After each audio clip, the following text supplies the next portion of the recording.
Hey guys, I'm Jiraya. This story is all about what if Naruto met Loki, the god of mischief.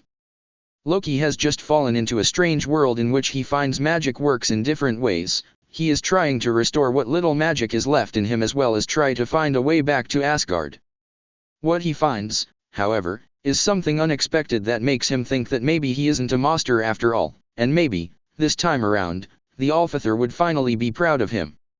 Chapter 6, The Lies We Tell, The Secrets We Keep.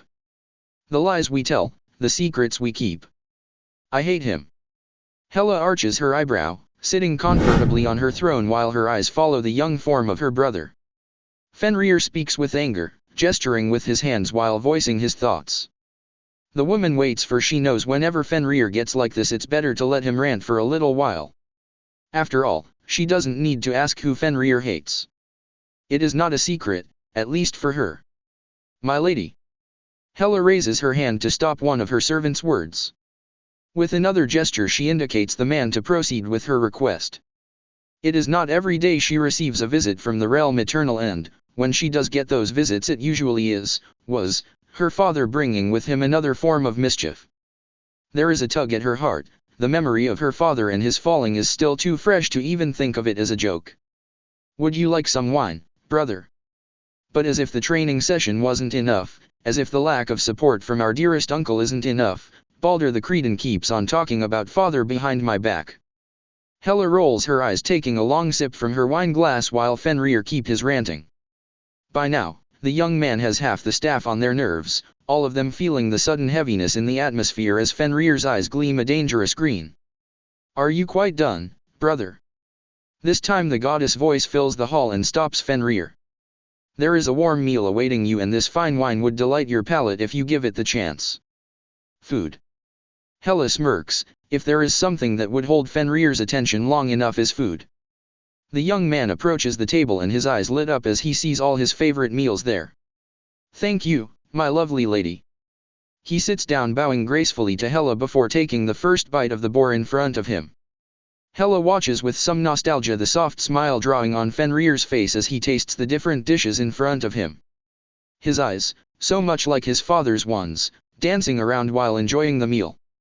With a glance to the closest servant, she signals for their glasses to be filled with wine.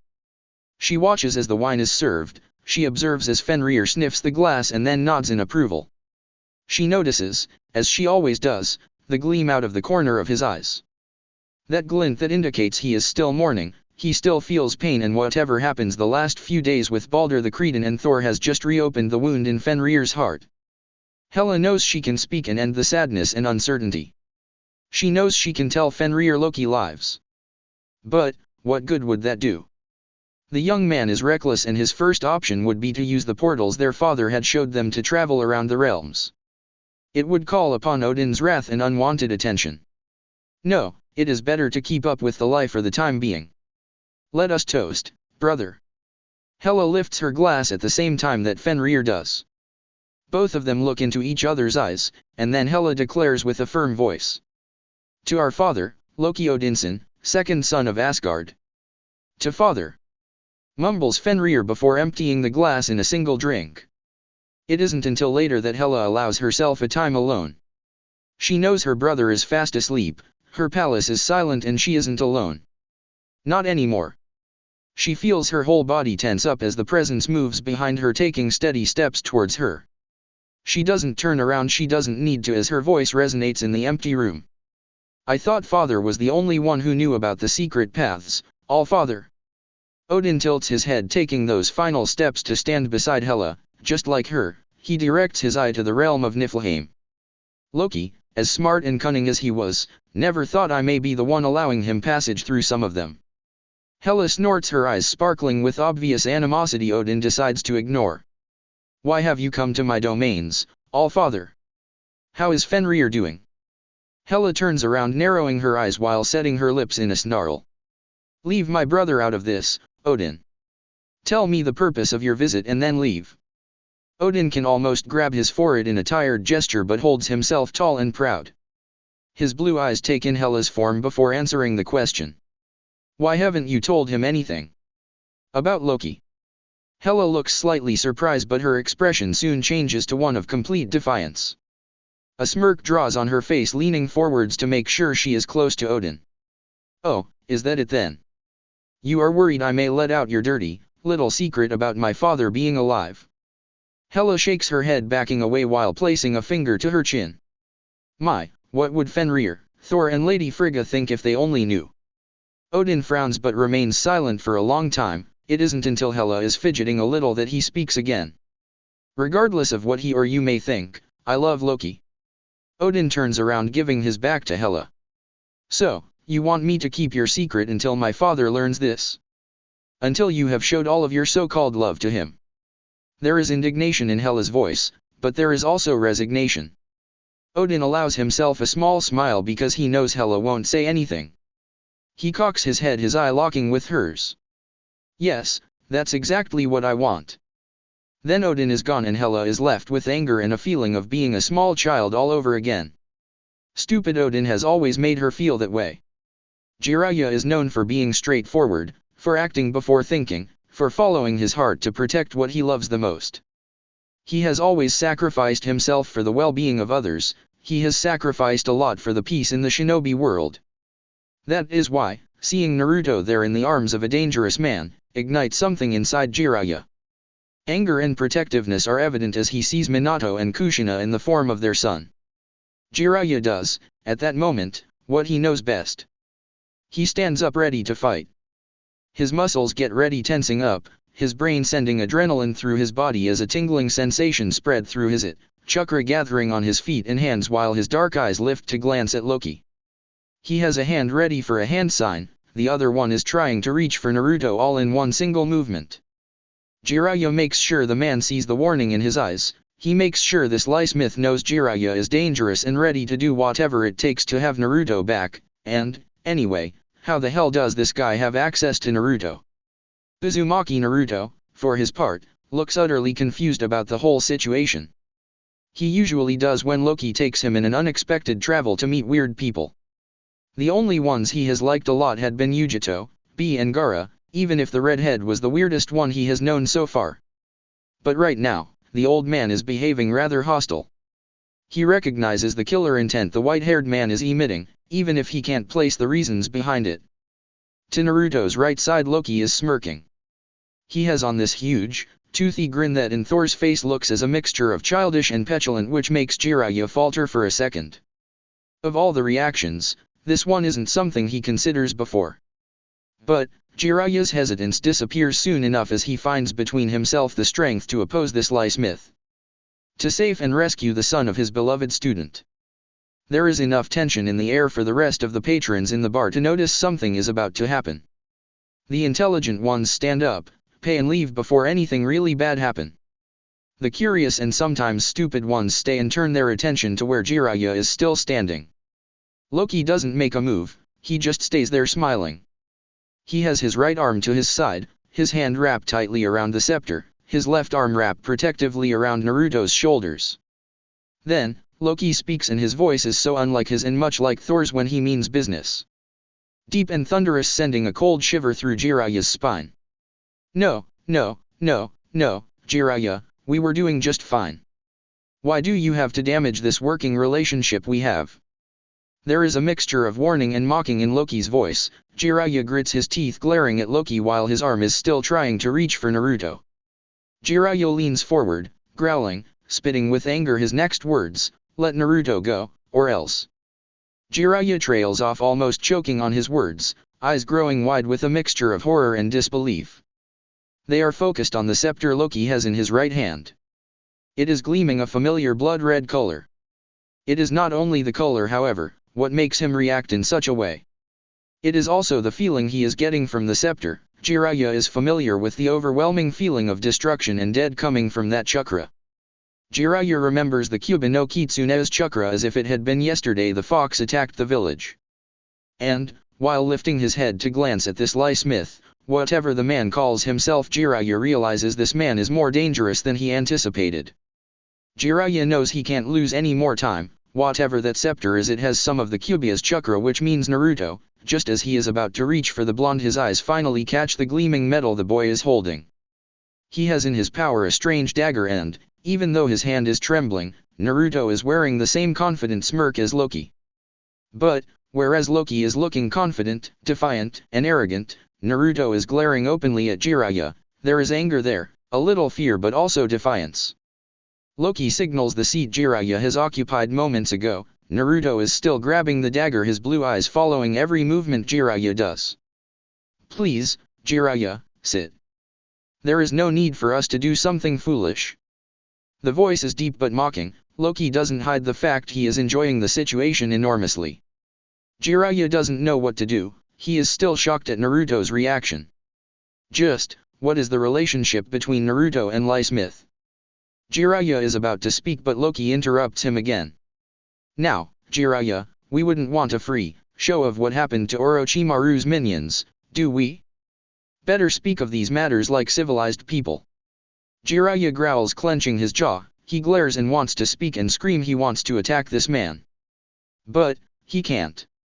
Not while Naruto is there, in the middle as a shield. Loki's smirk grows and just because he can, he hits the floor with the scepter. The staff glows for a moment. The red is projecting a reddish light on Loki's pale features before disappearing. What do you say, Naruto?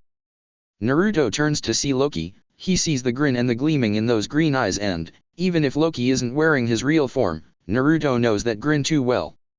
He shakes his head, returning the smile just as Loki continues, we really don't want any kind of trouble, do we? We just want to talk. It is your birthday after all, this man should at least give you that. Naruto turns to Loki. He stares at him for a long time, then he turns around, mimicking the smirk on Loki's face. Yep, I agree. Today is my 7th birthday, old man. Jiraiya pales, full aware of those green eyes on him, the infuriating smile still on. Naruto grins widely, pointing his dagger to Jiraiya. You should stay calm, old man. Because we don't want any trouble. Loki laughs because Naruto says it with the confidence of a warrior. It is something Loki is starting to see more and more in the blonde. Jiraiya is still standing hesitant and confused. Loki points the seat again. This time his expression is cold and dangerous. Sit. We have much to discuss and little time to do so. It is an order, one Jiraiya follows with reluctance and anger. He hasn't felt this helpless since the Kyuubi attacked the village. However, Jiraiya has decided he needs to be smart because so far Lee Smith has all the cards in the game. For one, he has Naruto. How is it possible? Doesn't Sarutobi-sensei have any special guard around Naruto? Jiraiya decides to play for a little, to see just how far he can push. I'm not doing anything until you give Naruto back. There is a moment in which Naruto is left confused. Loki snorts at the request, rolling his eyes in the process. Jiraiya sits at the edge of the seat, still centering his attention on Loki. Stop talking about me as if you know me, old man. Naruto breaks the silence with his voice. He doesn't look very pleased to be addressed, as if he is a mere object or something that needs to be dealt with. Oh, but you see, Naruto. Loki grins, his green eyes twinkling madly as he speaks. Jiraiya does know you, and I dare say he knows you very well. He does. Naruto frowns. How? I don't remember seeing him before. Jiraiya is gobsmacked. There is no other way to describe the look on his face. Naruto turns curious blue eyes to the white-haired man, narrowing them as he tries to place the man sitting in front of him. Meanwhile, Jiraiya is trying to process everything has happened to him in the last hour. How is it that his plan to be as far away from the reminder of Kushina's and Minato's dead is falling apart in front of his eyes? How is it possible this Lee Smith knows anything about? No, impossible, he doesn't know anything. Of course I know, Jiraiya. The Sannin gasps, startled, affronted by the interruption. When Jiraiya turns his attention back to Loki, he notices the gleeful expression on the man's face. It is pretty obvious he is enjoying every minute of this conversation. You didn't think I would take your prayer and met you without looking you up first, did you? Jiraiya clenches his fist. He has never felt this way before. He has never felt at the mercy of someone in such a way. It is usually him the one holding the information, holding the answers others are looking for. What do you want? What are you planning to do with this situation? Then Jiraiya's eyes drift briefly to Naruto, then to the scepter. What are you planning to do with it, Loki raises his eyebrows slightly surprised. He is surprised by those questions. He contemplates the meaning with a hint of understanding flashing on his face. He shakes his head while making sure his voice drips with disappointment as he speaks. You are mistaken, Jiraya. Loki has the audacity of looking disappointed and almost hurt by the insinuation. Jiraya growls but waits for the answer. I'm not interested in it, as you put it so eloquently. However, I didn't call you here to discuss my interests. Loki leans back with his arm still wrapped around Naruto. The man cocks his head and those green eyes pin Jiraya to the seat. Naruto is bouncing back and forth, getting bored with the lack of action or actual conversation he can understand better.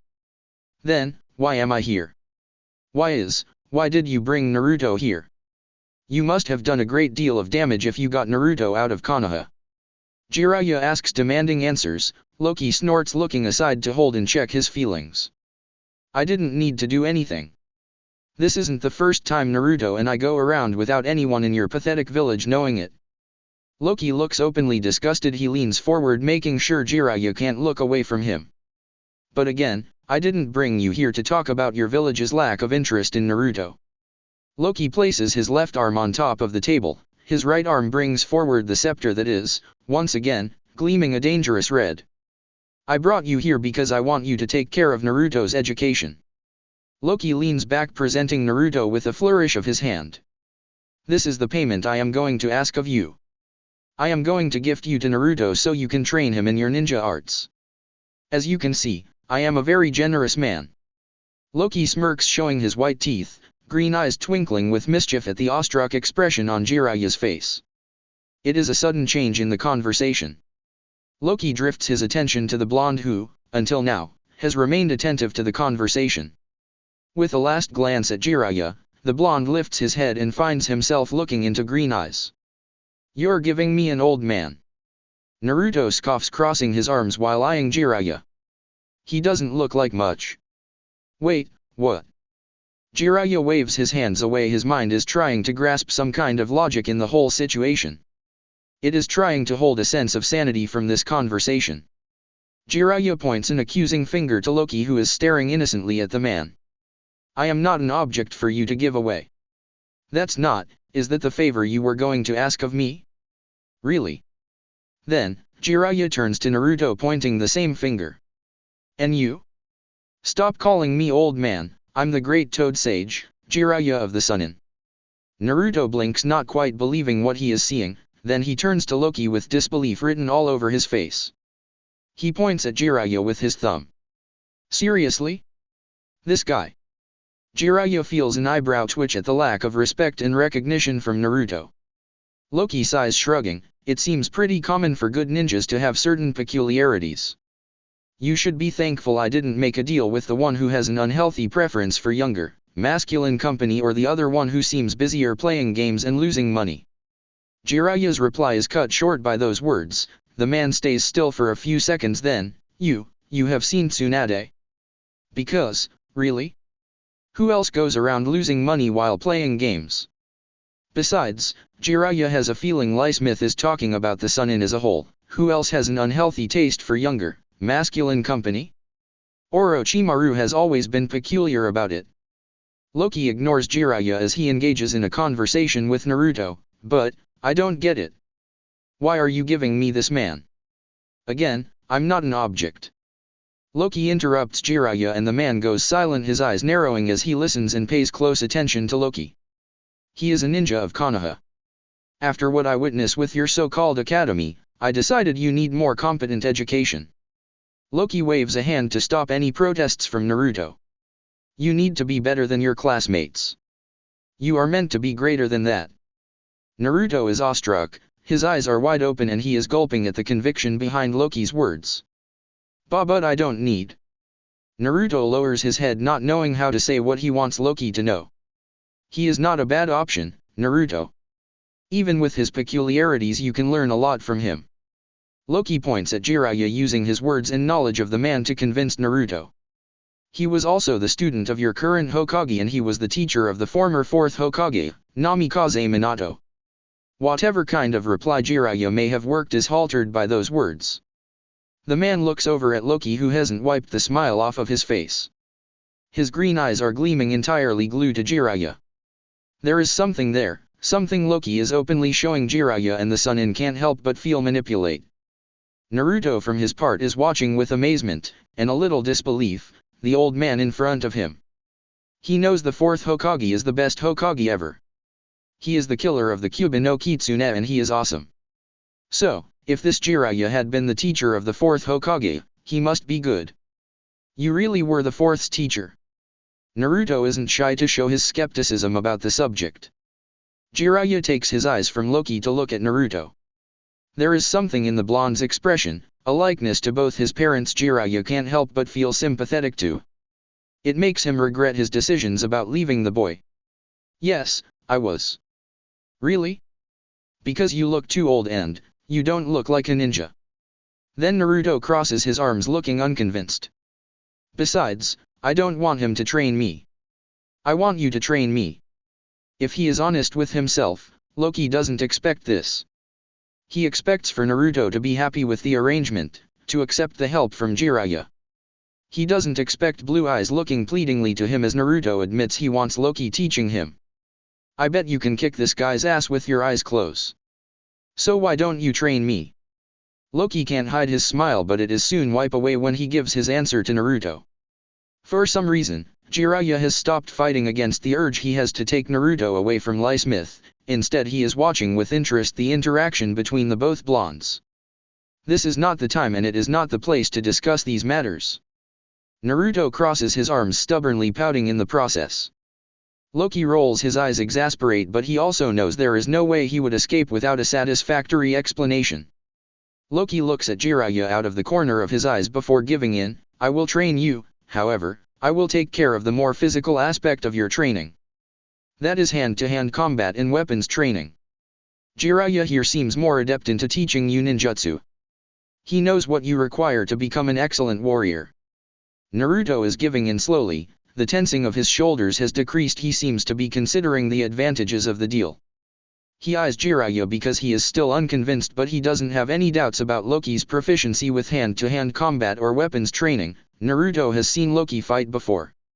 But, you know, you can do that thing. Jiraiya is perplexed. He doesn't miss the meaningful glance Naruto gives Loki. Jiraiya doesn't miss either the roll of Loki's eyes or the resigned sigh coming from the man. That thing can't be taught to you in your current state. Loki leans in, giving Jiraiya a warning glare before placing his mouth on Naruto's ear to whisper only to the blonde. When you are ready, Naruto, I will teach you my arts. Until then I have to take the old man. Naruto looks contemplative for a second, then he turns his blue eyes to Loki. Okay, then I'll do my best so you won't regret this. Loki stares at Naruto for a long time. There is an unreadable expression on his face. It takes a moment, but there is a small, genuine smile on Loki's face. Then, I guess this matter is settled. Loki turns to Jiraiya. Whenever you are ready, Jiraiya. We can leave this place and head for a more suitable place for the first day of Naruto's training. Wait, you want me to start the training now? More importantly, you expected me to train him? Listen here, I told you I would pay my part of the bargain. Loki blinks for a moment before standing up with Naruto following him. Jiraiya is left there with his words dying slowly as Loki and Naruto turn their backs to him. Exactly, you will pay your part of the bargain, Jiraiya. Replays Loki looking back at the Sunin. Besides, if you want Naruto back, it would be better for you to just follow us. Jiraiya sits there watching with incredulity as Naruto and Loki leave the bar. It takes a few seconds, but finally the Sunin stands up and goes after them. As Jiraiya follows them outside, he has three things clear in his mind. The first one is he needs to give the alarm to Konoha. Secondly, he can't allow Lee Smith and Naruto out of his sight. And thirdly, he needs to know exactly what the hell is going on.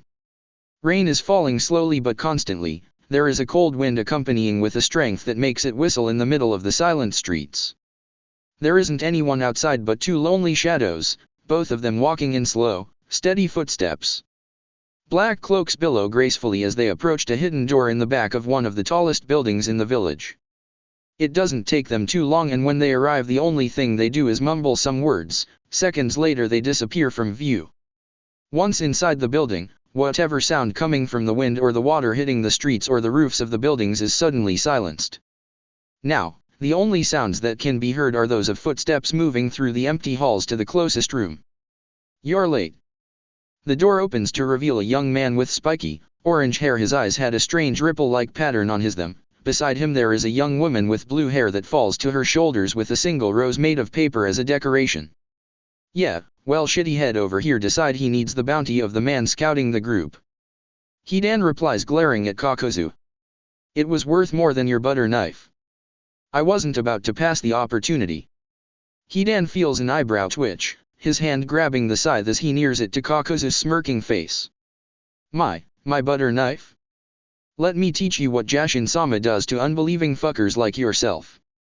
Konan rolls her eyes, quite used to the duo's antics. The discussion goes for a few minutes until Yahiko raises a hand. Hidan is mumbling while Kakuzu decides to remain silent. Yahiko tilts his head, raising a single eyebrow. Well? Did you get it?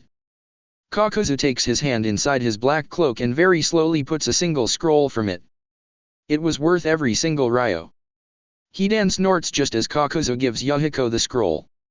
Yahiko wraps his fingers around it, feeling the weight of the scroll on his hands. His eyes are examining it with a hint of interest in them. He is aware of the hidden shadow behind the wall leading to another section of the room. He is also aware of the curious stare coming from Kakuzu, but he doesn't pay any attention to it. His mind is focused on the scroll. Kakuzu tilts his head, frowning lightly. I suddenly feel cheat, as if I'm not gaining enough out of this deal. To be honest, the first time I read that shit I didn't get anything in there. Yahiko narrows his eyes, whispering dangerously, you read it. Of course. I have to see if this was its weight in gold. Hidan glances at Kakuzu, smirking at his challenging tone. But that thing is written in a language I'm pretty sure you don't speak. Now, that's something you will have to wonder, wouldn't you? Asks Yahiko softly, dangerously. Tell me something, you really thought I would pay for this information I ordered you to bring to me? Or, that you could sell and trick me afterwards? Very slowly, measuring his movements, Yahiko lifts his face to stare at Kakuzu. Silence fills the room and Hidan raises his eyebrows, impressed by the challenge behind his partner's words. Konan is scowling but decides to step aside and watch the situation play off safely. Have you done it? You wouldn't be alive, Kakuzu. It doesn't matter if you have 1 or 5 hearts. Yahiko stands up, moving past Kakuzu. You wouldn't even feel it when I end your life. For today, I'll forgive your words. Rest assured I won't do it again. Yahiko leaves the 2 men behind and enter the adjacent room with Konan following close behind. Once he is inside, a solid wall made of concrete raises out of nowhere and closes the threshold from where Yahiko and Konan just enter. They make their way to the very end of the room and enter into another one. It is there where they find the person they have been looking for. Sitting in the middle of the room with a hand on his face is a strange man.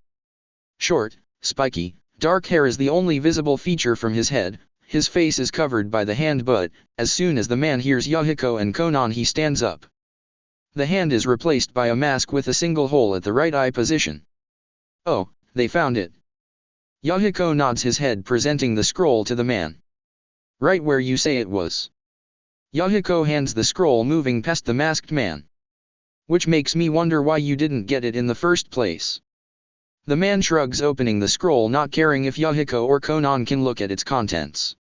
It is rather complicated, as you know, Yahiko. The man touches a spot on his left wrist before continuing.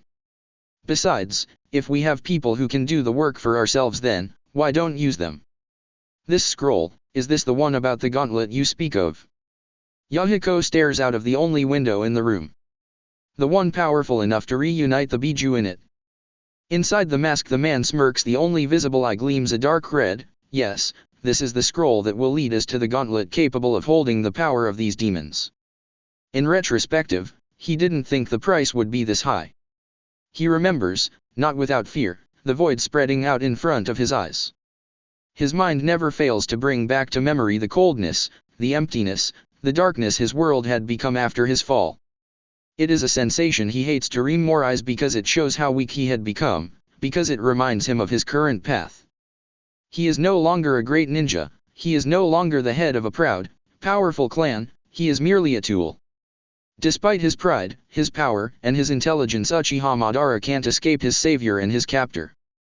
And Madara hates the power this man/creature/monster has on him. Madara's thoughts are leading him to dangerous paths when he feels it. The coldness burying deep inside the marrow of his bones, the sudden desperation as darkness and emptiness fill the room. He knows what it is to come, he is the only one capable of summoning him like this. I hope you have news, good news for me, my pet. The voice is like a roar in the middle of the emptiness, it is both dangerous and luring. I do. My men found the scroll you spoke of. The laugh is even worse, it makes you feel as if thousands of needles are piercing through your skin. Good, Madara. Shifts uncomfortably, which the presence doesn't miss. What is it? Tell me. We weren't the only ones looking for this, but we were the first one to find it. I also know this person holds the rest of the scrolls. Madara feels the pressure in the air as he speaks. I'm afraid this new character is not from this realm. A deep powerful growl can be heard and Madara almost flinches. Yes, I've seen him. The little god that fell from the realm eternal. He calls himself Smith, but we have heard the name of Thor, Fandral, Sif. Then the presence laughs again, and this time Madara can't hide his disgust at the sound.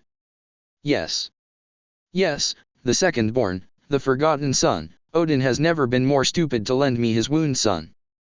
Madara freezes when he feels the caress of an invisible hand against his face and he feels a presence just behind him. Look for him, my pet. Look for him and make sure he joins our cause. Promise him what his heart desires, revenge on his brother and his father. Revenge on the realm that forgot all about him. What if he doesn't join? Well, I thought the answer was pretty obvious. Madara feels a sudden burning feeling move through his body. He bites down the scream threatening to escape his mouth. Now that you have the power. If he refuses to join me, you will destroy him in my name. He tries. He really does. The beginning of a new week is approaching, and this whole time he has been trying to get to Naruto without any success. Every time he approaches the young blonde, the shadow of Smith appears out of nowhere, taking the kid away or leading them to a different location.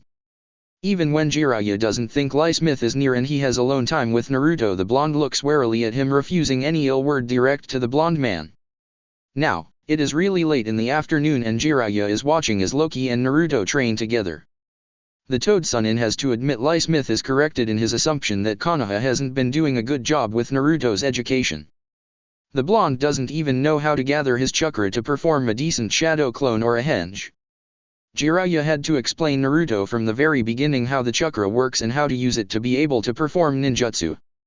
It is apparent to Jiraiya Naruto isn't a learner through the theory but rather through practice. The whole weekend has been divided between Loki and him teaching Naruto how to become a ninja. Of course, it is an arduous task that would take more than 2 days, but, by now, Jiraiya can see the potential hidden behind Naruto. Just like his parents. There is a sudden moan followed by the sound of something heavy hitting the ground. That's not fair. You're cheating. Of course I'm cheating. Naruto pouts and Loki rolls his eyes. What kind of ninja would I be if I didn't cheat? But, you're not a ninja. Replies Naruto with an accusing finger to Loki. Loki raises an eyebrow, daring Naruto to say anything else. And still, I can beat you to the ground easily. You are not paying attention. Loki helps Naruto stand up. Let's start all over again. Jiraiya massages the bridge of his nose while trying to process what is happening. This isn't the first time he witnesses something like this. Jiraiya tries to convince himself this whole situation is going to fix itself. He is going to grab Naruto, hit Smith and run away. The Sunin tries to convince himself he is going through this absurdity to rescue Naruto. Never mind the fact Naruto, obviously, doesn't want to be saved. Never mind the fact the man seems to be an adept teacher. Because, as Jiraiya tests Naruto to see what he has to teach him, he realizes whatever they are teaching in the Ninja Academy, it is not the same Jiraiya or even Minato learned when they were younger. No, you are dropping your guard again. Loki seems pretty strict, he is serious and there isn't a single hint of a smile as he grabs Naruto's arms and positions them in the desired form. You have to be firm and quick. The idea of this sequence is to dispose of your opponent without giving him or her the chance to attack you back. Jiraya observes with his fingers twitching at his side. It would be too easy to summon a toad and ask for help. To send a message to Konoha and tell Sarutobi where Naruto is, that's it. If Konoha even knows Naruto isn't there, a traitorous voice whispers inside his head. Jiraya frowns. It is not possible. Sarutobi had assured Jiraya Naruto is in good hands. Jiraya has been in contact with the third Hokage for over 7 years, asking for Naruto's well-being every year. The Hokage has never hinted to something being strange or amiss. He has never hinted to Naruto being gone a month ago. Excellent. You're grasping the main principles of hand-to-hand combat. This time Loki smiles and Naruto is returning the smile with a hint of warmth and pride. Jiraya yelps and runs towards them when Loki suddenly hits Naruto in the face. What the hell are you? Jiraya trails off as he sees Naruto stand up, moving at a speed Jiraya doesn't think possible for someone his age. Naruto doesn't show any signs of the punch, but he does look gleefully as he tries to hit Loki back. The both of them are fighting now. Loki plays with Naruto, evading and blocking, flipping, and throwing to the ground. In return, Naruto is kicking, hitting, running around fast, attacking sharply in swift movements. It is sloppy, it doesn't have a complete form, but Naruto is a fast learner. Loki grabs Naruto's wrist, turns him around and makes him bend over. The blonde gasps in surprise and, little by little, starts gasping in pain. Do you give up? Jiraya is close and seeing the sweat roll down Naruto's face, seeing the pain flashing on his eyes, the Sannin approaches them both. No. Naruto gasps out stubbornly. Loki smirks while Jiraya frowns. He is about to grab Loki when a glint catches his eye.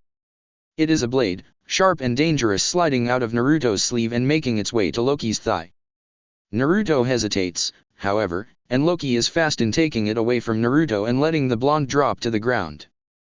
Jiraya sees the sudden movement from Loki and he grabs the man's arm, but it is shocked at seeing the genuine smile on his face. Then, as one, Naruto and Loki start laughing. Your face. Naruto points at Jiraya and holds his abdomen as he keeps on laughing. Loki smirks, glancing at Jiraya's hand, which the man realizes is still holding Loki's arm. Oh, your face, old man. Naruto chuckles, trying to calm himself. What do you mean? Jiraya is certainly puzzled as to why both blondes are laughing at him, why they seem to find the situation hilarious when moments ago there was a tension leading to a certain dead. You have such a funny face. You really thought? Here Naruto laughs some more, sitting up while glancing at Jiraya with a huge grin. You really thought Loki was going to hurt me and I was going to hurt him? You were like this. Naruto then goes to demonstrate the expression Jiraya has been wearing when nearing the two blondes. Loki snorts in agreement, glancing at Jiraya with the same hint of mischievousness Naruto is wearing. You did have quite a peculiar reaction, Jiraya. Loki nods to Naruto, who is still making faces. Well, you can't blame me, can you? Jiraya growls out, crossing his arms while looking aside. He feels like a fool, and with reasons to feel so. And just, how many names you have? Loki drops his smile, shrugging. Too many for you to care at the moment. Jiraya narrows his eyes. He is starting to get used to the different answers this liesmith uses to evade a straight, truthful answer. Loki gives Naruto back his dagger and places a gentle hand on top of his shoulder. You did well today, Naruto. Naruto grins sheepishly, glancing at Loki then at Jiraya. Thanks. But it's only because you and the old man are teaching me. Jiraya feels his eyebrow twitch at the old man reference. He has been trying to say Naruto to stop the nickname without any success. And, since we couldn't celebrate it as we should, how about a dinner in your honor? Loki turns to Jiraya then to an excited Naruto. You turned 7 years old after all. You're becoming in quite the warrior. Oh. Can we have ramen? And natto? I want a lot of natto.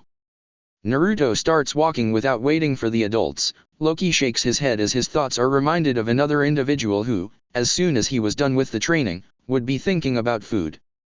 It isn't until he feels the hand of Jiraya wrap itself around his arm that Loki decides to address the problem at hand. Yes? Is it something the matter, Jiraya? The old man scowls, hating the nonchalant tone and the innocent stare coming from Loki. It is obvious to Jiraya whoever trained this man did an excellent job in teaching him how to conceal and to lie. I'm not leaving Naruto with you. Even if I have to fight you, I will take him back to where he belongs. And to prove his point, Jiraya tightens his hold on Loki's arm. The god of mischief grins, lowering his head slightly while his green eyes gleam in the afternoon light. Jiraya swallows, feeling the sudden coldness on his hand. Whatever makes you think Naruto belongs to Konoha? Have you actually cared for the boy's well-being, Jiraya? As if you do. Jiraya leans closer. You show me yourself, don't you? The power from your staff. I don't know how you get the Kyuubi's chakra there, but I won't let you use Naruto. Again, you have a misconception about my desires, about what I am doing or what I want.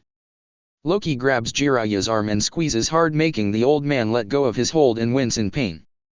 Even though you have been named his guardian, his godfather, you haven't been quite the protector. You have failed to do your duty. Loki is snarling, making sure Jiraya is the only one hearing him, even if Naruto has long ago left their sight. You don't understand. Starts Jiraya, but Loki cuts him by pushing him away. Naruto is mine to protect, to care for, to make sure he has, then. Loki trails off, his face shows a tension that isn't there moments ago. His eyes turn glassy. Loki swallows as his mind starts catching up with something it is best left forgotten. You are my son, you were an innocent child. Loki purses his lips, shaking his head to scare away those thoughts, those memories of Odin's words. He lifts his head and sees Jiraya watching him with his brows knit and a curious gleam in his eyes. I am going to be a better guardian than you would ever be to him. Be thankful I allow you to teach him, to give to him what is rightfully his. You're the one who is mistaken. I'm not going to let you take Naruto away. One way or another I'll save him from you. Jiraya is now raising his voice, showing his anger and his intention to the man in front of him. It is true Lee Smith is someone he doesn't know well, his fighting style is still a mystery to Jiraya, but Jiraya is a Sannin, and he never backs down from a challenge. Do mind you words, pitiful mortal. Loki turns Jiraya's hand, making the man wince. Do not threaten me or try to intimidate me, because I can obliterate your existence if I so wish to do. Then Loki lets go of Jiraya and pushes him away from him. You owe me, Jiraya of the Sannin. Do not forget, because I will not, and you won't like me if I am displeased with your lack of cooperation. Why? Why are you doing this? Why are you so interested in Naruto if you are not after the Kyuubi? Jiraya needs to know. He would never admit, but the look Loki just gives him is scary. It feels as if he was facing a giant while he is merely a flea. Nevertheless, Jiraya needs to know. He needs to gather as much information as he can to retrieve Naruto safely. My reasons are my own. Loki turns around and leaves in the same direction Naruto has gone without giving Jiraya any other word of explanation. Loki feels a clench in his chest. His body is shivering at the intensity behind his words, behind his thoughts and behind his memories. It is in the middle of nowhere with this stranger he has come to this realization. Loki? Are you okay? Loki turns to Naruto, who shows his concern with a serious face, and then he proceeds to grab Loki's hand and drag him to the main road. Come. There is a village there, and then you and the old man can celebrate my birthday. Loki glances at Naruto and feels a tug at his lips. A soft, genuine smile forms on his face as he allows the blonde to drag him away. Loki knows Jiraya is behind them. He is pretty close, but Loki doesn't care. With a strange feeling invading his chest and mind, Loki follows Naruto. Jiraya is running fast. He doesn't have any time to do the summoning to warn Konoha, but he does have the time to send them in different directions to people he knows. By the time he gets to Konoha, his summoning would be there, hopefully with news of Naruto's and Lee Smith's whereabouts. Jiraya of the Sannin curses out loud for what seems to be the 100th time. He doesn't get it. He makes sure to spend every single minute beside Naruto and Lee Smith. He makes sure to have them under his watchful eye, and then, puff. They're gone. Gone. How? Well, Jiraya is still trying to figure that one out. He feels his muscles protest silently as he speeds up, having been running for over 3 hours. Jiraya is starting to feel the tiredness getting to him, but he needs to keep going. He can't allow the son of Minato and Kushina to be abducted and be taught who knows what by who knows who. The problem is, Jiraya doesn't really understand any of it. It doesn't make any sense. Why would Lie Smith bring Naruto to him if he knows who Jiraya is? What was Lie Smith's goal when he chose Jiraya to teach Naruto? And then, why disappear? It takes Jiraya another 2 hours before he makes it to the village. The gatekeepers are not just shocked, they are flabbergasted to see the Toad Son breathing heavily, sweat rolling down his face and urgency gleaming in his eyes. Where is the Hokage? Izumo and Katetsu point at the Hokage tower and Jiraiya doesn't miss a beat as he leaves towards the building. Sarutobi Hiruzen is putting the Hokage hat aside. It is late into the night, his trip to Suna had been a half success if he says so himself. There are still some tensions due to the recent income Konoha have gained from the daimyo of Wind Country. The Kazekage isn't pleased, but at least he seems more open and slightly reassured that Konoha would make of Suna not only an ally but also a business partner. Of course, as far as the business can be managed by two shinobi nations. Sarutobi kneels down under his desk looking for the bottle of sake he has hidden behind a secret compartment his former teacher, the Daime Hokage, implemented to the desk after an incident that is best left unmentioned.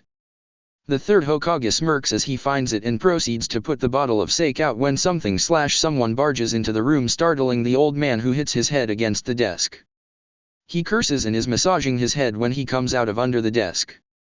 What the hell? Naruto has been kidnapped. Just as both old men speak, a dozen Umbu appear from out of nowhere at the first sign of trouble. They stop dead in their tracks when it is obvious the Hokage is not in any immediate danger, but they don't leave because Jiraiya looks as if someone has just died. Jiraiya?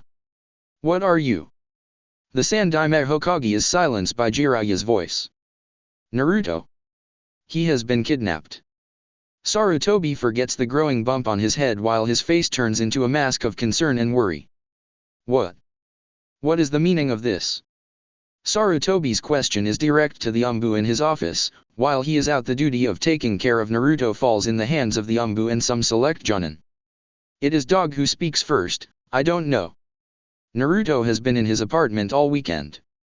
It is his birthday, so letting him out would be a bad idea. Jiraiya shakes his head, hitting the desk. No. He has been with me and the man known as Lie Smith all weekend. They just disappeared right under my nose 6 hours ago. Lie Smith? You mean the man who supposedly took half of Orochimaru's men? Asks one of the Umbu. Sarutobi is getting pale by the minute. His mind is already thinking of the possibilities. He is thinking of his failure as a protector of the boy. He is thinking about what Kushina or Minato would say. Not half, just 4 of his best men. But, yes. Jiraiya turns to Sarutobi with urgency. We need to do something. God only knows what this man may do with Naruto. Are you certain? I saw Naruto with my own eyes. He's been inside his apartment. Says Dog with conviction. Jiraiya growls, annoyed. They are wasting precious time.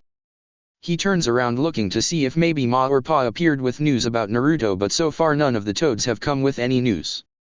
Look, Kakashi, I know you think yourself a nice watchdog for Naruto, but he isn't there. He has been kidnapped. That's enough. Sarutobi places the Hokage hat over his head and directs stern glares to his men and Jiraiya.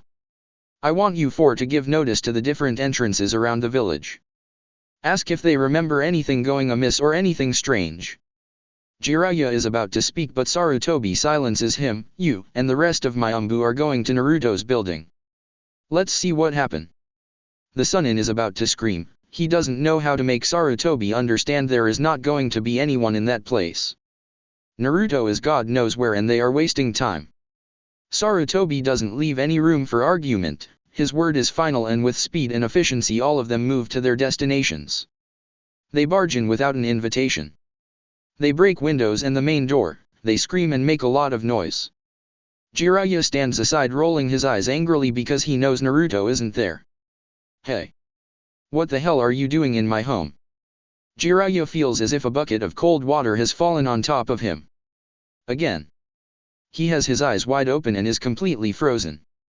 There in the middle of the room is a still sleepy Naruto, rubbing his eyes, frowning and pouting as his blue eyes move from one disaster to the next one. His hair is disheveled, he is wearing a white t-shirt and blue shorts. It is pretty obvious the boy has been asleep.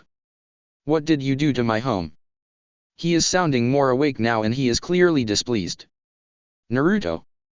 Jiraya takes a few steps forward but Naruto doesn't look as if he recognizes Jiraya. The blonde stares at Sarutobi and then takes a step back. Ajiji, what happened? Sarutobi stands in front of Jiraya and kneels down.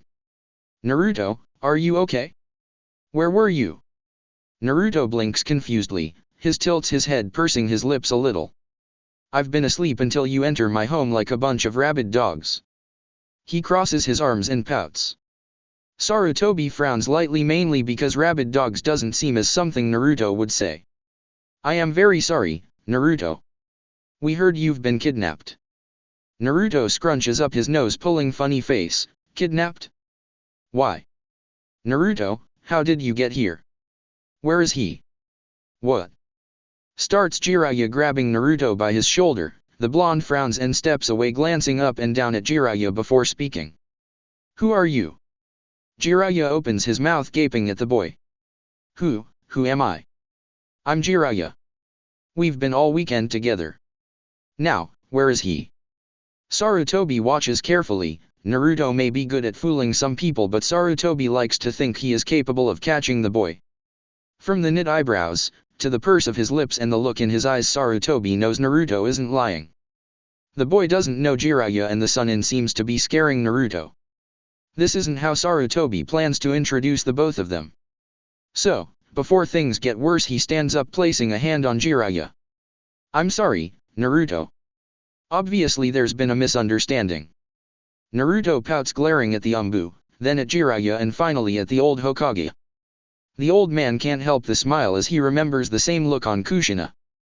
Yes, well, your misunderstanding owes me a few windows and a new door. Sarutobi chuckles, Umbu dog snorts, and Jiraya looks like a fish opening and closing his mouth. Jiraya. Sarutobi's voice is filled with warning. The white-haired man is standing there watching Naruto, but the blonde doesn't seem to know him. Naruto looks oblivious, he still has a pout on his face and he still looks sleepy. When his blue eyes turn to Jiraya, there isn't even a hint of recognition there. I'm coming. I'm sorry we disturb your dream, Naruto. Naruto narrows his eyes but shrugs. I will send someone in the morning to fix this, Naruto. Says Sarutobi with an apologetic smile to Naruto. I'll leave some of the Umbu here if you want. No need to worry, Ajiji. It'll be fine. Says Naruto, waving his hand. Sarutobi narrows his eyes. Are you sure? Naruto nods and Sarutobi nods back. Even if the blonde is sure, he decides to leave someone nearby to watch over Naruto. The blonde fixes the door a little before he moves back to his room. He walks around picking some of his clothing and fixing his bed before going back in. He waits, pretending to be asleep. 20 minutes later he smiles, then starts chuckling and finally ends up laughing really hard. Jiraya of the Sunin makes the most amusing faces Naruto has ever seen. It seems as if the man always falls for Loki's and his pranks. Loki is watching from outside. He smirks as he sees the look on Jiraya's face. It had been quite amusing to see the so-called Umbu enter Naruto's place and act as if the blonde is in an imminent danger, only to discover there hasn't been any danger at all. Loki wishes he can do something about the door and the windows in Naruto's place, but, to keep with the facade, he has to leave it like that. Tomorrow would be another day and then he would ask Naruto what exactly had happened with Jiraya. For now, Loki is going to wait before teaching Jiraya why Loki Lysmith doesn't like to be threatened or play for a fool. The next morning Naruto has some difficulty waking up. He has spent half the night laughing at Jiraya's faces and thinking the man is a fool. He shouldn't have broken his promise to Loki about not saying anything. Naruto waves happily as he approaches Shin and Sai. Both kids are smiling back at Naruto, but it is Shin the one waving back. They had a middle side box on their bench and Naruto's eyes drift to it for a moment before he turns to Shin. Hey. How was your weekend? Naruto grins widely and Shin can't help but do the same. It was okay. But, how was yours? Happy birthday, by the way. Sai grabs the box and handles it to Naruto with the same impassive smile the blonde has seen on him since the very beginning. Naruto feels his cheeks warm up. He lowers his eyes to the box, then to Shin and Sai. Sai is the one to speak as he presses the box against Naruto's hands. Here, this is a gift from us to you. Happy birthday, Naruto. A gift? For me? Really? Of course. Our guardian made sure we brought you something useful. Shin replies, nudging Naruto so he opens the box. Naruto turns the box on his hands, his eyes are taking in the form before measuring how heavy it is. Finally, Naruto opens the box and finds inside a deluxe kit of kunai and shuriken. The set is made of black metal and Naruto is half listening to the explanation Sai is giving while he observes the set. Our guardian heard your aim is the best in the academy. We told him you can hit a target without trying for it twice. Shin is smiling excitedly as Naruto grabs the kunai and the shuriken, weighting them in his hand. This is awesome. Thank you guys. We're glad you like it, Naruto. Comments Sai while approaching the blonde. Because, Danzo-sama would like to meet you. He told us to invite you to dinner this Friday. Naruto is slightly surprised, this is the first time he has friends. This is also the first time his friends invite him over to their homes, and it is certainly the first time a grown-up invites him. He is reluctant mainly because his experiences with grown-ups have not been quite nice. But, Shin and Sai are waiting for his answer, and they bring a gift for him. Sure. I would love to. Shin is about to speak when he notices a black-haired boy glaring daggers at Naruto. The blonde tilts his head and follows Shin's stare to find himself watching the boy. He narrows his eyes for a moment until he finally recognizes him. He is Itachi's younger brother. The boy watches for a few seconds and then starts making his way towards Naruto and his friends. Naruto is trying to remember what the name of the kid is, because he doesn't remember. He does remember that time he turned his skin blue, but that has been ages ago. And Naruto has found people who cares since then. He doesn't have the time for those who humiliate him. The black-haired boy is now in front of him, scowling with his eyes showing his clear animosity towards Naruto. Those black eyes roll from the box, Naruto, and then to Shin and Sai to finally settle on Naruto. The boy sneers, eyeing Naruto up and down. I know who you are. Naruto snorts, raising an eyebrow. By now all the kids who are waiting for classes to start are watching with curiosity. The black-haired boy has a group of girls making moon eyes at him, all of them waiting patiently to see what is about to happen. Good for you. I'm sorry to say, but I don't know who you are. Naruto grins, Shin snickers, Sai keeps on smiling. Some kids from Naruto's year laugh while the ones from the black-haired boy gasp. The boy's scowl deepens, hips quirk up in a half grimace. You're the nobody that thought it was funny to paint my skin blue. The orphan nobody likes. Naruto feels Shin stepping forward to his side. The smile on his face is totally wiped away and he now looks completely serious. Sai's own smile has deepened and it looks strange in the face of an 8-year-old. Out of the corner of his eye he sees Lee, Neji, and Tenten approach along with some other boys from Naruto's class. Okay. Naruto purses his lips, shifting them from left to right. He eyes the boy, shaking his head in the end. So, what do you want me to do? To paint it blue again. Some kids laugh, the girls are mumbling furiously while glaring at Naruto. The boy just takes another step towards Naruto. No, I'm here to make you beg me for your forgiveness. Uchiha Sasuke has never forgotten about that day. He has been humiliated in front of his brother and his father. His father had watched the whole incident. Sasuke knows his father has been disappointed in his younger son since. Sasuke clenches his fist as he glares at Naruto. The young Uchiha still remembers the look in his father's eyes, the disappointment on his face and the lack of interest in the young Uchiha after it. Sasuke also remembers Itachi's face. He also remembers his older brother's words. Itachi has spoken marvelous things about the Uzumaki kid. How intelligent he was to use the trees to hold the permanent die. How this Uzumaki brat seems to be really cunning, a real ninja in the making. Sasuke has planned it all out. He would humiliate the blonde to demonstrate his father and Itachi he is better than him. He would show his father he wouldn't fall from such a stupid prank never again. He would show Itachi, Sasuke is grown enough and stronger so he can spend more time with him and spend less time talking with Slash about the stupid Uzumaki Naruto. Well, considering this happened like a year ago and I don't feel like it. Naruto shrugs, winking at Sasuke. Besides, it was a prank. You should enjoy life because life is short. Shin chuckles again and Neji has to admit Naruto is being an amusing smart ass. Naruto smiles brilliantly at Sasuke and turns around. Sasuke doesn't take the comment lightly, his eyes darken and he readies his fist to crash against Naruto's skull when someone stops him dead on his tracks. Sasuke, what are you doing? Brother! Itachi ni! Sasuke turns his black eyes to Naruto and glare at him for even daring to call Itachi like that. Itachi frowns looking down at his little brother before turning to Naruto. There is an almost imperceptible smile there. Itachi bows his head to Naruto. Hello, Naruto-kun. Then as an afterthought. Happy belated birthday, by the way. How did you spend your birthday? Oh, you now, here and there and doing everything I can. Naruto's grin is blindly happy and Itachi has to hold back a chuckle.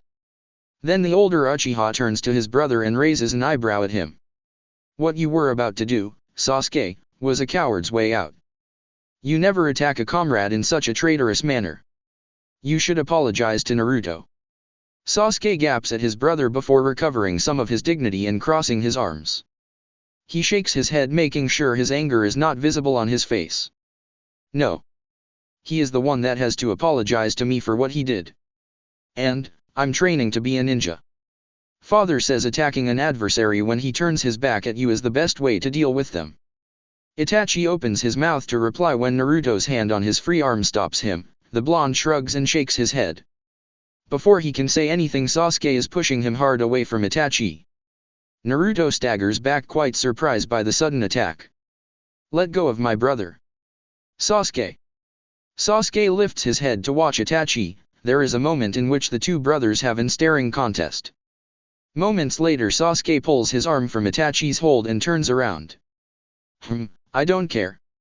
Is all he says while making his way inside the building of the academy. Itachi is left there watching after the retreating form of his brother. A part of him feels guilty. This last 2 years his attention has been divided between his shinobi duties, his duties as the heir of the Uchiha clan, and his care for young Naruto. While he has spent some time with Sasuke, he knows it has been reduced to an hour or two every 3 or 5 days. Itachi knows the only one who pays enough attention to Sasuke is him. His father has only eyes for Itachi and his plans to start the civil war in Konoha. Itachi sighs, maybe after the day at the academy is over he should come by and take Sasuke on a 2-day trip to the Uchiha special training grounds. Itachi, are you okay? Itachi turns to see the concern on Naruto's face. He smiles a little, putting his hand inside the kunai holster. Yes, don't worry. My little brother is just upset because I haven't been able to fulfill my promise to him. Itachi handles Naruto a small box. Here, happy birthday, Naruto. Thanks. And don't forget to spend more time with him. Comments Naruto. Maybe he stops being, you know. Itachi rolls his eyes chuckling lightly, don't worry, I bet if you give him the chance you will know Sasuke isn't always like this. Naruto doubts it, the boy seems angry enough and rather arrogant to clash against Naruto worse than Neji does. But Naruto nods politely because he remembers Loki's advice, if you have nothing good to say, better don't say anything at all. Just before Itachi retreats his black eyes fall on the boys behind Naruto, the ones Naruto calls friends. Shin and Sai. Itachi frowns but decides to not say anything to Naruto. This is something Loki would know how to deal with. Sarutobi hears and watches through his crystal ball as Naruto is back to his friends, goes to class and falls asleep in the middle of one of the lessons. Jiraya sits restless in front of him, the man is drumming his fingers impatiently as he tries to hold his tongue. The Toad Sunin has tried to explain to Sarutobi the events that came to pass during the weekend. The third Hokage is still doubtful. He has reports of the Umbu in charge of Naruto's protection telling him the boy spent the whole weekend on his apartment and occasionally on top of the Mount Hokage. Nothing out of the ordinary had happened. But Jiraiya is too convinced of his own truth, he is too insistent for this not be a scheme of some sorts from an unknown individual. Well, not so unknown, even Sarutobi has heard about the mysterious lice myth. This information you were looking for so desperately, starts Sarutobi after a moment of silence. Was it necessary for you to contact this lice myth? You are, after all, the best source of intel we have. Yes, I need it. So far trying to get any useful information about Akatsuki has been almost impossible. Jiraiya grunts looking aside. The only one who gave me information, valid, useful information, was Lysmith. Sarutobi looks down at the folder on his desk. He has read some of it but not all of it. And he knows, by now, how dangerous this group of mercenaries is. At first, he as well as the other Kage thought the group could work as a means to create more income to their villages, but now, the plans the group has been creating seem to have changed. They look darker, dangerous and, above all, impossible to predict. He gave me names, locations, and most importantly, he confirmed to me this group is going after the Biju. So, you make a deal with him and now, he is making you pay that debt by teaching Naruto ninjutsu. Jiraya glares at Sarutobi, who looks apologetically at him. It isn't his intention to make Jiraya's theory absurd or make him look like an idiot. Look, I know how it sounds, sensei. But that's how it happened. Jiraya sits back fidgeting before speaking again. He knows about Naruto. Sarutobi leans back, bringing his hands together. Explain exactly what does this man know about Naruto? He knows about the Kyuubi. He knows about Minato. He knows about me being Naruto's guardian. Sarutobi almost falls off his chair because there are a limited number of people who knows of Naruto's origins. This is quite alarming. If someone like Lysmith, known to be a person who sells information and does any kind of job, can do a lot of damage to Naruto and Konoha. This is worrisome. I know, that's what I've been trying to say to you since yesterday night. Sarutobi leans forward, resting his elbows on the desk. You have to understand that Naruto has been spending all his time in Konoha, in his home. Jiraiya does a face when Sarutobi mentions the word home but decides not to comment about it. Could it be, perhaps, this man used some kind of genjutsu on you? Some kind of illusion we're not aware of. Jiraiya wants to scream in frustration. If he were Orochimaru, Sarutobi would never doubt him. But, since this is Jiraiya talking, Jiraiya quiets down his dark thoughts. It wouldn't do anyone any good if he allows them to cloud its judgment. Besides, Sarutobi's idea may not be that far away from what is really happening. Genjutsu? Perhaps. But he is thinking more about a henge. He is thinking this Lysmith changes his appearance. It is possible, yes. Jiraiya massages the back of his neck, sighing. I think I should look into this, but I can't do it alone. It would be too dangerous to do so. I agree. What do you need? Jiraiya thinks for a moment. He needs to know if Naruto knows something, but he doesn't want to risk everything by maybe intimidating the boy. He needs to approach Naruto kindly. He needs to make the blonde to trust him before he can ask for information. Then, he would look for Lysmith and have some words with him. Among your lapdogs, who is the one who knows Naruto the best? Sarutobi arches an eyebrow and holds himself before rolling his eyes. He waves around and an umbu with a dog's mask appears behind Jiraiya. Oh, right. Says Jiraiya, watching behind him. Of course it has to be you. I thought it was appropriate. At least until they make me take on a genin team. Hatake Kakashi takes his mask off. Jiraiya can't help but lean forward with curious eyes, only to be disappointed. The man has on his usual half-mask covering from his chin to his nose.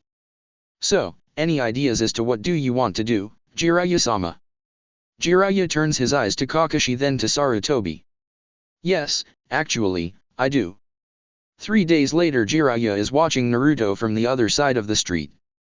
His eyes narrow as a big man, with red hair, and a big bear sits beside him.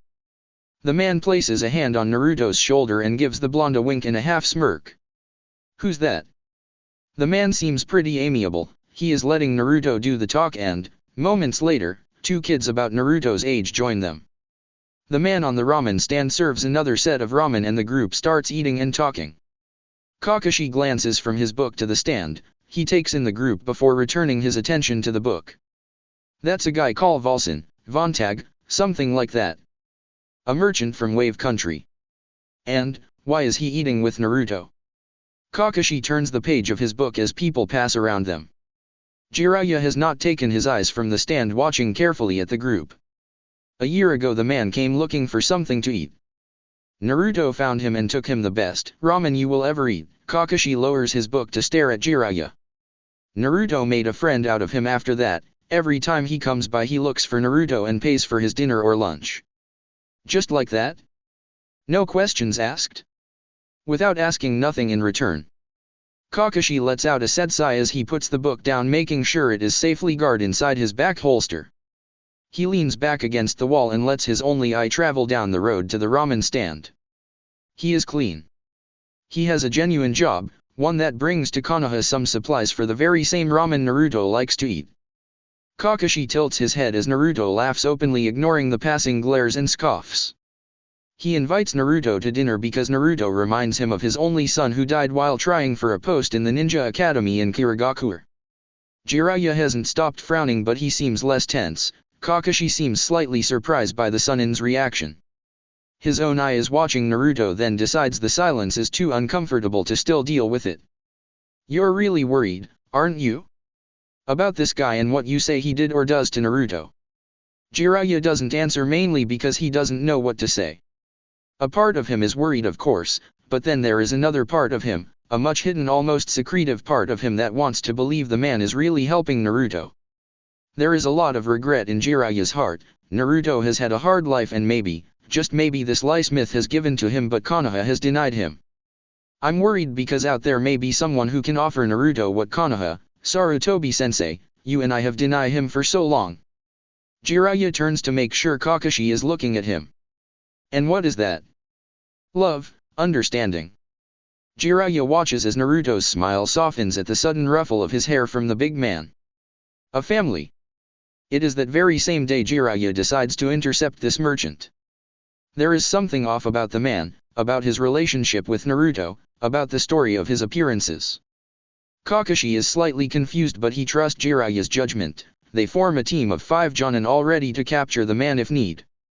They wait, because they know the road turning to the right just a kilometer away from Konoha is the right path towards Wave Country. They wait an hour. 2 hours. 3 hours. There is nothing. Jiraiya is worried. The man left Konoha 4 hours ago. It is time for him to appear at this side of the path. Maybe he discovered them. Maybe Jiraya's suspicions about the man are correct. There is a sound coming from the earpiece he has with him. It's Kakashi. What do we do? Apparently he took another road. Jiraiya scoffs because he can't believe Kakashi is so reluctant and so skeptical about the whole issue. We have 2 men covering that side of the road, Kakashi. No, I think something went wrong, or he knows we are here. Jiraiya can hear the heavy sigh coming from Kakashi. Okay, let me go back to the village and ask if maybe he returned or something. Very well, in the meantime send the others to survey the forest. There is hesitance from the other side, then Jiraiya hears a grunt of agreement, and soon enough Jiraiya is left alone on his spot in the dark forest. The night is cold but not overly cold, there is no moon, and Jiraiya has to wait until either Kakashi or another member of the team communicates with him. Soon enough, Jiraiya is bored and it's thinking maybe he is paranoid. But, they can't blame him. He knows when that feeling at the pit of the stomach making his mind dizzy and his heart beat just a tad bit faster isn't love, or arousal or anything of the sorts. He knows, this kind of feeling, is of dread and something that it's about to happen. He just wants to make sure the son of Minato and Kushina is okay. And this man just, Jiraiya growls in annoyance, stupid man for messing with his head. Jiraiya starts hearing interference on his earpiece, there is static, and for a moment the man knits his eyebrows together in confusion until the sound becomes unbearable.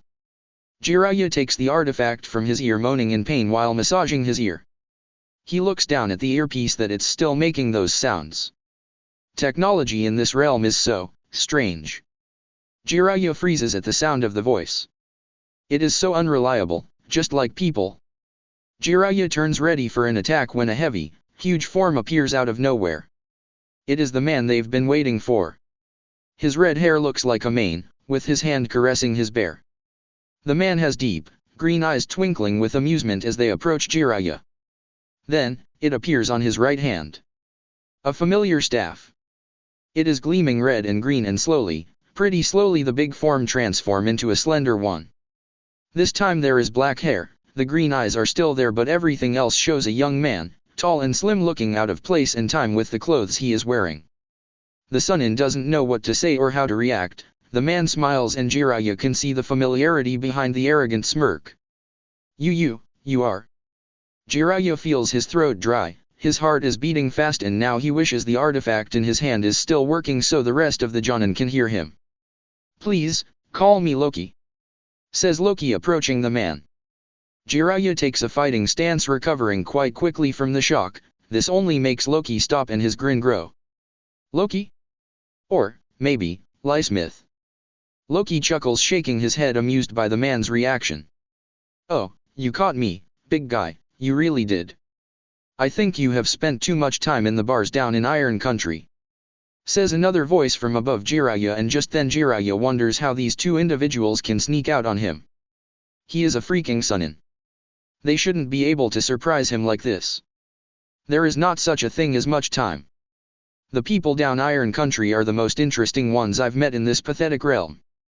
The voice above Jiraya jumps down and there, in front of him wearing his Umbu gear and his weasel mask to the side is Uchiha Itachi. What the hell is going on here? What are you doing here? And Jiraya feels like a 10-year-old again when Orochimaru, Tsunade, and he were still a team. He feels like a kid who is missing the big picture because his mind is still too young to process it all. "I'm sorry, Jiraiya-sama, but this situation could have been avoided if you have done as Loki-san told you."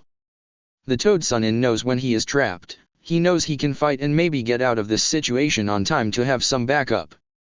He knows all of this, however, there is something preventing him from moving. There is something making him feel weak on the knees and unable to react properly. He turns to Loki and the man nods his head. "Don't worry, once this is over you will be able to move freely once again." Loki chuckles, Itachi frowns. "Well, maybe freely is not completely accurate." "What do you mean?